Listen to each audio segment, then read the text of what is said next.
Hello everyone. This video is going to focus on ScienceDirect, which is one of the databases that's highlighted for these subject-specific databases that you can use for the research project that you're working on. So the way you access this is to go to library.coker.edu, which is the library website, go to Research Help, and you hit Databases, or of course you can scroll down to the bottom and click there as well, as we've covered before. And once you get here, just go straight to the S in the index line here and go down to ScienceDirect. And it's going to bring you to this database here. And as you can see, even with the advanced search options, searching in ScienceDirect is a tad bit different than like EBSCO and Gale, which will usually give you multiple search boxes to use. In this case, you only have this area right here.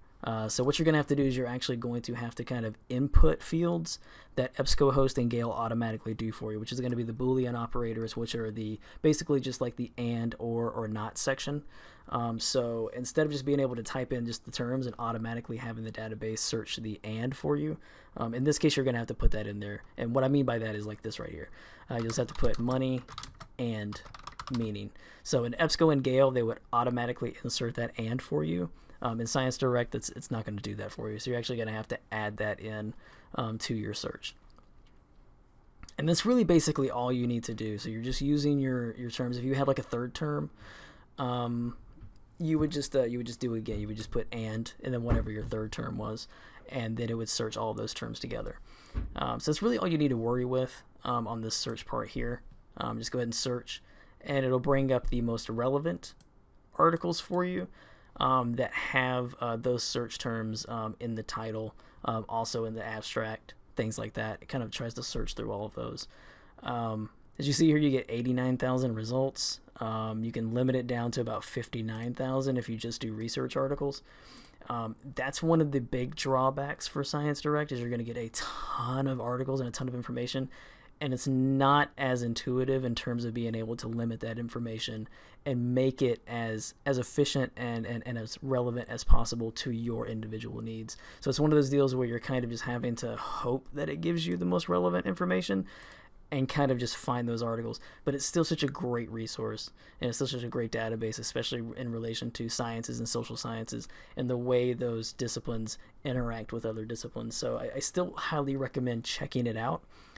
If those subject areas are places that you're looking at specifically for your research. If not, you can completely ignore this database.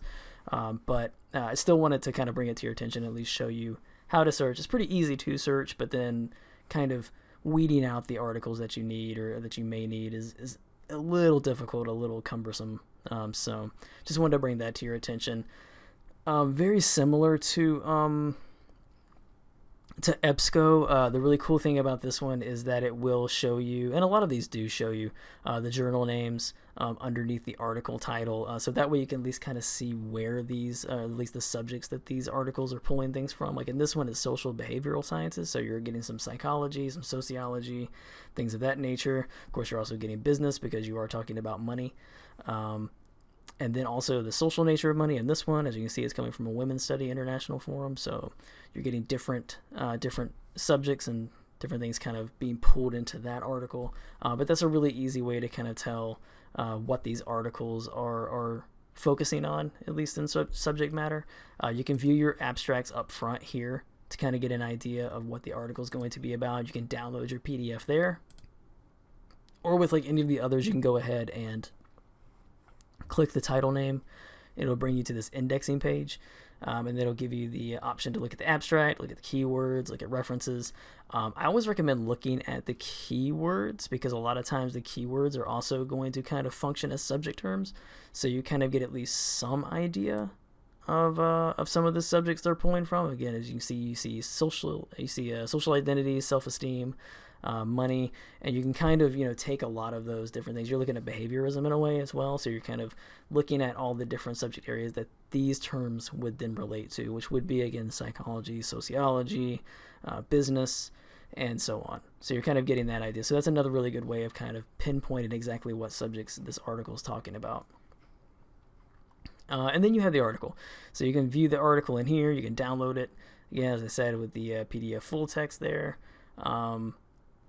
And so, yeah, And so that's basically how you're going to get your information here. All your other information around here you can go ahead and get so that you can cite this article. A lot of times the PDFs will have citation information attached to it, not always, so don't quote me on that. But for the most part, it's usually going to. A lot of times they'll have citations at the end of the article. They don't have it on here, but again, it may be located within the actual article itself. But then that's another thing as well with this. The exporting, the sharing, it's a little bit different here. You can email it to yourself, which is nice. So it does kind of stay in line with EBSCO and Gale that way. But in terms of the amount of information that you get with these, it's a little bit different. But at least you do get the PDF that you can use. So anyway, that's ScienceDirect. There's really not much more to really go into with that. But if these are subject areas that work really well with your research topic, then I highly recommend at least checking this out. But I would start with EBSCO first, the EBSCO databases first, and then kind of fall back to this one, because sometimes EBSCO will actually pull articles from ScienceDirect as well. So again, EBSCO first, and then kind of filter down to Gale databases, and then ScienceDirect.